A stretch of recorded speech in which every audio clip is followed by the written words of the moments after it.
اعوذ باللہ من الشیطان الرجیم بسم اللہ الرحمن الرحیم۔ السلام علیکم خاران، انشاءاللہ کہ آپ سب خیریت سے ہوں گے۔ آج کا ہمارا درس جزء المسائل سے متعلق ہے کہ جس میں ہم پڑھ رہے تھے لباس کی شروط۔ ہم نے 3 شرائط کے بارے میں پڑھ رہے تھے اور اس سے متعلق چند شرائط کے بارے میں بھی ہم پڑھ چکے تھے۔ اب جو ہماری شرط ہے وہ ہے چوتھی شرط۔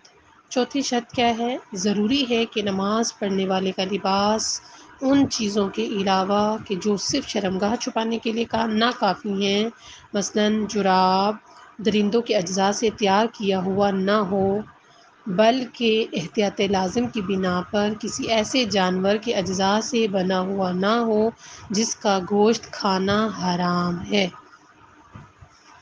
لباس کی شروط میں سے ہے کن چیزوں کا؟ کہ جو صرف شرمگاہ چھپانے، یعنی آپ صرف شرمگاہ نہیں، اب اس کے علاوہ دوسری بھی چیزیں ہیں ان کے لیے ہے، مثلا جراب ہے، وہ چیزیں کیا ہو؟ درندے کے اجزاء سے تیار کیے ہوئے نہ ہوں، بلکہ احتیاط لازم کی بنا پر کسی ایسے جانور کے اجزاء سے بھی نہ بنے ہوئے ہوں جن کا گوشت کھانا حرام ہے۔ اسی طرح ضروری ہے کہ نماز پڑھنے والے کا لباس اور بدن حرام گوشت جانور کے پیشاب، پخانے، پسینے، دودھ اور بال سے آلودہ نہ ہو۔ لیکن اگر حرام گوشت جانور کا ایک بال اس کے لباس پر لگا ہو تو کوئی حرج نہیں۔ اسی طرح نماز گزار کے ہمراہ ان میں سے کوئی چیز اگر ڈبیا وغیرہ میں بند رکھی ہو تب بھی کوئی حرج نہیں ہے۔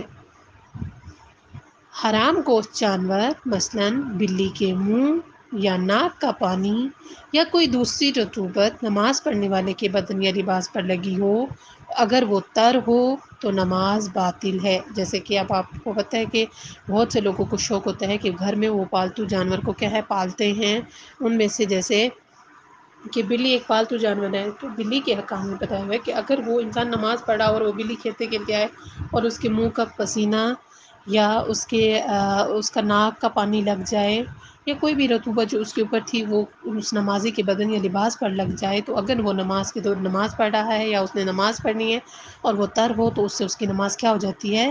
باطل ہو جاتی ہے۔ لیکن اگر خشک ہو اور اس کا عین جز زائل ہو گیا ہو، یعنی جو رطوبت اس کے اوپر تھی وہ خشک ہو چکی ہے، جو اوپر کا اس کا لیکوڈ جم گیا تھا وہ داغ بھی اتر گیا ہے، تو اس کی نماز صحیح ہے۔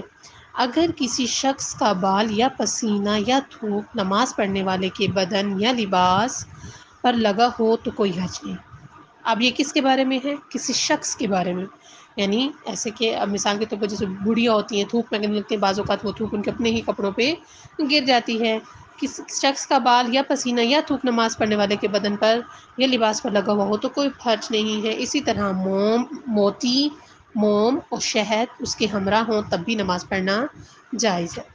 اگر کسی شخص کو شک ہو کہ لباس حلال گوشت جانور سے تیار کیا گیا ہے یا حرام گوشت جانور سے، خواہ وہ اسلامی ملک میں تیار کیا گیا ہو یا غیر اسلامی ملک میں، اس کے ساتھ نماز پڑھنا جائز ہے، کیونکہ اس کو شک ہے، اس کو یقین ہی نہیں ہے کسی ایک طرف۔ اگر کسی ایک طرف کا بھی اس کو یقین ہو یا احتمال قوی ہو جائے تو پھر اس کے مطابق اس کا حکم ہوگا۔ یہ معلوم نہیں ہے کہ سپی حرام گوشت حیوان کے اجزاء میں سے ہے، لہٰذا سیپ کے ساتھ نماز پڑھنا جائز ہے۔ گلہری کی پوستین پہن کر نماز پڑھنے میں کوئی حرج نہیں، لیکن احتیاط مستحب یہ ہے کہ اس کے ساتھ نماز نہ پڑھی جائے۔ اگر کوئی شخص ایسے لباس کے ساتھ نماز پڑھے جس کے متعلق وہ نہ جانتا ہو یا بھول گیا ہو کہ حرام وہ جانور سے تیار ہوا ہے، پہلی چیز کیا ہے؟ وہ جانتا ہی نہیں ہے کہ یہ حرام کو جانور سے تیار ہوا ہے، یا وہ بھول گیا ہے کہ یہ تو حرام کو جانور سے بنا ہوا تھا، دونوں صورتوں میں اس کی نماز صحیح ہے۔